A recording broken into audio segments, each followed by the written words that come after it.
오늘 우리에게 주시는 하나님의 말씀은 신약성경 로마서 4장 1절에서 3절의 말씀입니다. 로마서 4장 1절에서 3절입니다.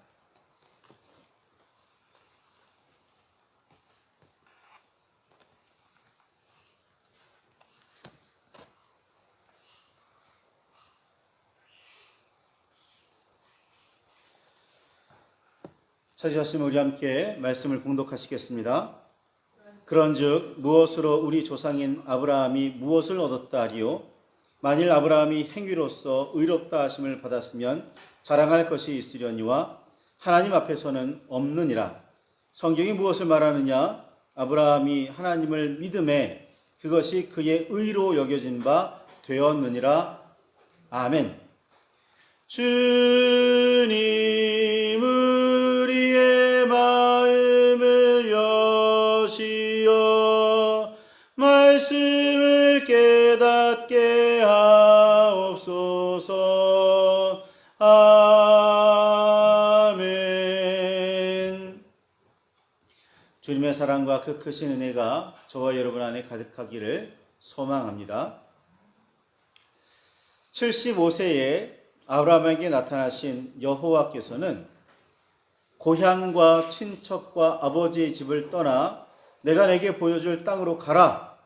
내가 너로 큰 민족을 이루고 내게 복을 주어 내 이름을 창대하게 하리니 너는 복이 될지라 라고 말씀하셨습니다. 그런데 이는 여호와와의 첫 만남이었을 가능성이 큽니다. 여호수아의 증언에 따르면 여호수아 24장 2절에 있는 것처럼 아브라함의 아버지 데라는 강 저쪽에 거주할 때에 다른 신들을 섬겼기 때문입니다. 집안의 가장 큰 어른이 섬기는 신이 그 가정의 신이었고 부족장이 섬기는 신이 부족민들의 신이던 시절이었기에 고향과 친척과 아버지 집에서 살던 아브라함은 당연히 역시 여호와가 아닌 다른 신을 섬기는 사람이었습니다. 유대인들에게 전통적으로 전해 내려오는 이야기에 따르면 아브라함의 아버지 데라는 신들의 모습을 구체적으로 표현한 형상, 즉 우상을 만들어 파는 사람이었다고도 말합니다. 고대에는 아무나 신들의 형상을 만들 수 없었습니다. 신들의 형상을 직접 보았거나 보았다는 사람들과 가까워야 했습니다. 신들의 형상을 파는 일도 마찬가지였습니다. 자신이 섬기는 신의 형상을 판다는 말은 오늘 우리식으로는 전도한다는 뜻이기도 하기 때문입니다. 이런 일을 했던 사람들은 보통 제사장들이었습니다. 그렇게 보면 데라는 그저 우상을 만들어 파는 사람 정도가 아니라 누구보다 열심히 우상을 섬기는 사람이었다는 뜻이 됩니다. 데라의 집에 우상의 제단이 있었을 가능성이 있습니다. 아브라함은 그런 집안에서 태어나 평생을 아버지처럼 그렇게 살았습니다. 고향과 친척과 아버지의 집을 떠나기 전까지 아브라함은 아버지 데라를 따라 여러 신을 섬기고 있었으니 여호와에 대해 알고는 있었을 수도 있습니다. 들어는 보았을 수도 있어요. 알았다고는 해도 데라나 아브라함에게 여호와는 자신들이 섬기는 여러 신 중 하나였을 뿐입니다. 그리스 로마 신화에서 볼 수 있듯이 각 신을 존중하기는 하지만 자기 생각과 목적에 따라 선택하여 섬기며 따르는 일 역시 가능했습니다. 그리스 로마 신화나 북유럽 신화 그리고 힌두교 신화를 보면 신들은 서로 경쟁도 하고 싸우기도 하며 사랑하기도 하며 미워하기도 합니다. 어느 신을 주신으로 주된 신으로 섬기면 특정 다른 신을 적으로 돌리게 되기도 하기에 다신교 문화와 전통 안에서 보통 한 신만 섬기거나 따르지는 않습니다. 그런 문화와 전통 속에서 살던 아브라함이 오직 여호와의 말씀에 따라 삶과 목숨을 걸고 도박하듯이 떠나는 일은 매우 특이한 사건이었습니다. 고향과 친척과 아버지의 집을 떠나는 아브라함은 오직 여호와만을 섬기며 따르는 선택을 해야 했습니다. 스데반의 설교에서도 들을 수 있듯이 아브라함은 여호와의 약속을 믿고 보여줄 땅을 향해 떠났습니다. 복을 주어 창대하게 하여 큰 민족을 이루게 하시겠다는 하나님의 말씀 역시 약속에 불과했습니다. 약속의 말씀을 받기는 했으나 아브라함에게는 무엇 하나 확실한 게 없었습니다. 보여줄 땅이지 어느 땅으로 가라라고 말씀하지 않으셨고, 자손을 주겠다고 약속하셨지 자손이 있지는 않았으니까요. 길을 떠나고 얼마 후 가나안에 이르러 이미 가나안 사람이 차지하고 있던 모래 상수리 나무에 이르러 여호와께서는 아브라함에게 이렇게 말씀하십니다. 창세기 12장 7절에 있는 것처럼 내가 이 땅을 너의 자손에게 주리라. 그리고 아브라함도 여호와께 제단을 쌓으며 화답했습니다. 여기가 주님께서 주시는 땅이구나 라고 말이죠. 그런데 무슨 일 때문인지 아브라함은 곧 베델 동쪽 산으로 장막을 옮겼고 점점 남방으로 옮겨가더니 마침 그 땅에 기근이 찾아오자 아예 이집트로 이주해 버렸습니다. 아브라함의 생각에 여호와께서 보여주신 땅은 자손이 대대손손 살며 큰 민족을 이룰 기반이 될 만하지 못했습니다. 이미 다른 사람들이 차지하고 있잖아요. 그나마도 기근이 찾아와서 먹고 살 수가 없었습니다.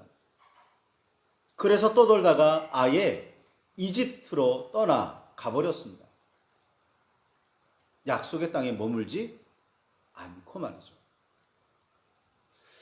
여호와께서 큰 민족을 이루게 하시겠다고 약속하셨지만 75세의 길을 떠난 아브라함은 25년 후인 100세가 되어서야 가문을 이을 진정한 아들 이삭을 얻을 수 있었습니다. 무려 25년을 기다리고 또 기다려야 했습니다. 보여주신 땅에 정착하지 않고 더 좋은 땅을 찾아 떠돌며 여호와의 말씀을 온전히 받들지 않는 등 이런저런 이유로 자손에 관한 언약의 성취가 늦어지자 참고 기다릴 수만은 없었던지 다메섹 사람 엘리에셀을 상속자로 삼으려고도 했고 아내 사라의 몸종이었던 하갈에게서 낳은 이스마엘로 만족하려고도 했습니다. 그러나 사라의 나이가 많아 여성의 생리가 끊어져 아이를 낳을 기능 자체가 사라지고 아브라함 역시 99세의 노인이 되었을 때 여호와께서 나타나셔서 이렇게 말씀하시죠. 창세기 18장 10절에 있는 것처럼 내년 이맘때 내가 반드시 너에게로 돌아오리니 내 아내 사라에게 아들이 있으리라 라고 말입니다. 인간적인 판단으로는 말도 안 된다고 생각한 사라는 그 소리를 들었을 때 속으로 허허롭게 웃을 수밖에 없었고 아브라함도 아마 비슷하지 않았을까요? 그러나 성경에 보면 이미 아브람은 아브라함이라는 이름으로 바뀌어 있고 아무래도 아브라함은 이때의 하나님의 말씀을 믿은 듯 보입니다. 긴 세월 수많은 우여곡절 끝에 여호와를 향한 참된 믿음을 가지게 된 아브라함은 어렵게 얻은 귀한 아들 이삭을 제물로 바치라고 하셨을 때에 드디어 군소리 없이 순종할 수 있었습니다. 이전과 같았으면 절대로 할 수 없는 일이죠. 이 시험을 통과한 아브라함은 드디어 이제야 내가 하나님을 경외하는 줄 아노라 라는 여호와의 말씀과 인정을 받을 수 있었습니다. 아브라함이 100세에 얻은 귀한 아들 이삭을 군소리 없이 여호와께 바칠 수 있었던 이유는 하나님을 향한 진정한 믿음이 있었기 때문입니다. 그래서 여호와의 시험을 통과할 수 있었습니다. 여호와께서도 그런 아브라함의 믿음을 인정하시게 되었습니다. 모리아 땅의 한 산에서 있었던 사건 이전의 아브라함의 행동은 그리 믿었지 못했습니다. 그러나 여호와의 말씀에 의지해 고향과 친척과 아버지의 집을 떠나는 일은 분명 믿음의 결단이었고, 이미 많이 늙어 아이를 낳을 수 없는 상태가 되었음에도 아들을 낳게 되리라는 여호와의 말씀을 의심하지 않았습니다. 그렇다고 해도 아브라함의 모든 행동이 본받을 만했다고 말할 수는 없습니다. 믿음의 조상이라고 보기에는 여러모로 많이 부족했습니다. 여호와께서는 그런 아브라함을 끝까지 이끄셨고 마침내 진정한 믿음에 들어서게 하셨습니다. 여호와께서 아브라함을 포기하지 않으신 일이 바로 은혜이고 사랑입니다. 그렇게 은혜와 사랑을 베푸실 만한 아무런 근거나 공덕이 아브라함에게는 없었습니다. 성경에 등장하는 이스라엘 민족도 마찬가지였고 오늘 우리도 마찬가지였습니다. 하나님께서 이스라엘을 그렇게까지 생각하실 이유, 그렇게까지 도우실 이유가 어디 있었을까요? 아무것도 아닌 남의 나라 종이나 종살이하고 있는 민족 구해줬더니, 자유롭게 해방시켜줬더니 광야 생활 내내 하나님을 반역하고 저버리던 사람들, 하나님의 복받을 이유가 도대체 어디가 있어요?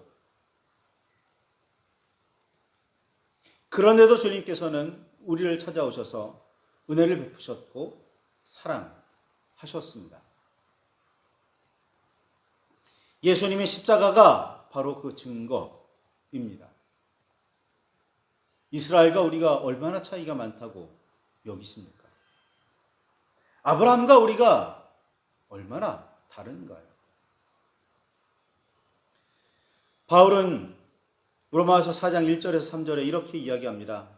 그러므로 육신으로 우리의 조상인 아브라함이 무엇을 얻었다 하리요? 만일 아브라함이 행위로서 의롭다 하심을 받았으면 자랑할 것이 있으려니와 하나님 앞에서는 없느니라. 성경이 무엇을 말하느냐? 아브라함이 하나님을 믿음에 그것이 그에게 의로 여겨진 바 되었느니라 라고 말하며 우리를 일깨웁니다. 아브라함이 이렇게 저렇게 하나님을 제대로 섬기고 온전히 따랐기에 하나님께서 그에게 복을 주셨다가 아니라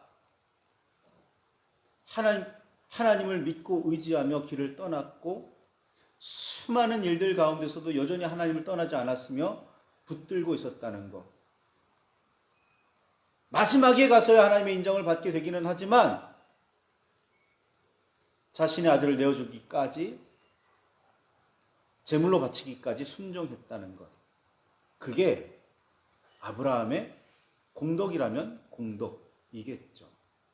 그러나 그것을 본받아서는 안 됩니다. 왜냐하면 아브라함은 그동안 내내 하나님의 뜻을 이리저리 피하고 있었으니까요.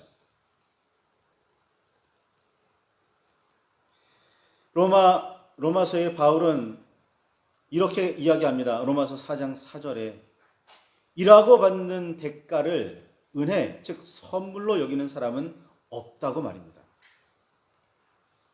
당연히 받아야 할 보수로 여긴다고 말합니다. 당연하죠. 일하고 보수받는 것 당연하게 여기잖아요. 내가 하나님께 뭔가를 했으면 하나님께서 이만큼 주셔야 한다라고 생각하기 마련입니다. 그게 보수, 대가인 거예요.